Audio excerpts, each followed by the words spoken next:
तुम इस बुद्धि से कभी आना भी मत मेरे पास, हम तुम्हारा नाम बता देंगे।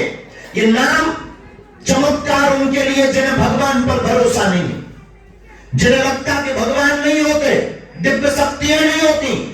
और क्षमा कीजिएगा, हम कोई ईश्वर या हम कोई गुरु या हम कोई महात्मा नहीं है, हम बहुत साधारण से इंसान बालाजी के सेवक हैं। लेकिन अगर कोई कहता भगवान नहीं होते, दिव्य शक्तियां नहीं होती, ये सब कपोल कल्पना और झूठ है।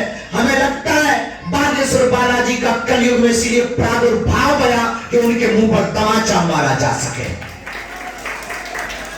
और आज केवल भारत देश में ही नहीं, कल एक जर्मनी से अंग्रेज आया, 3 दिन तक यहां रुका। उसको खबर लगी जर्मनी में, सपने में दिखाई पड़े, तो 3 दिन तक यहां पर डला रहा। और फिर से वो फरवरी में आने वाला है। उसको हमने पूछा हिंदी में, ट्रांसलेटर ने अंग्रेजी में पूछा कि तुम क्यों आए।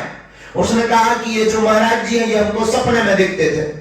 हमने अपने गुरुजी को कहा कि हम तो कभी जर्मनी गए नहीं, हमारे दादा परदादा नहीं गए, हमारी तो छोड़ो, इसको सपने में कैसे दिख गए।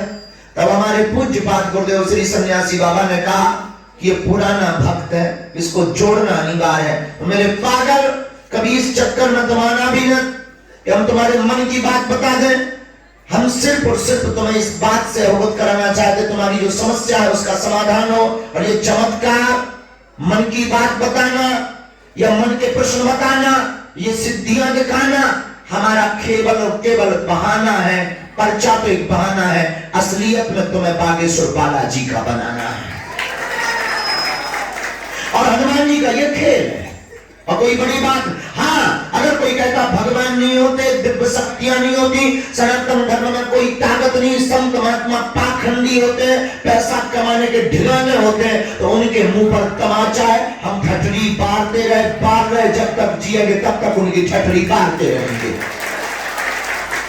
और ये विज्ञान के युग में अद्भुतता का विषय है। बड़े बड़े बुद्धिमान, बड़े बड़े तार्किक, बड़े बड़े वैज्ञानिक, बड़े बड़े साइंटिस्ट, बड़े बड़े न्यूज रिपोर्टर आए दिन बागेश्वर धाम पर खोज किए, कर रहे, करते रहेंगे, लेकिन उनकी ठठरी बरत रही, बार रहे आज फिर। और जब तक बालाजी की ध्वजा है तब तक बारते रहेंगे।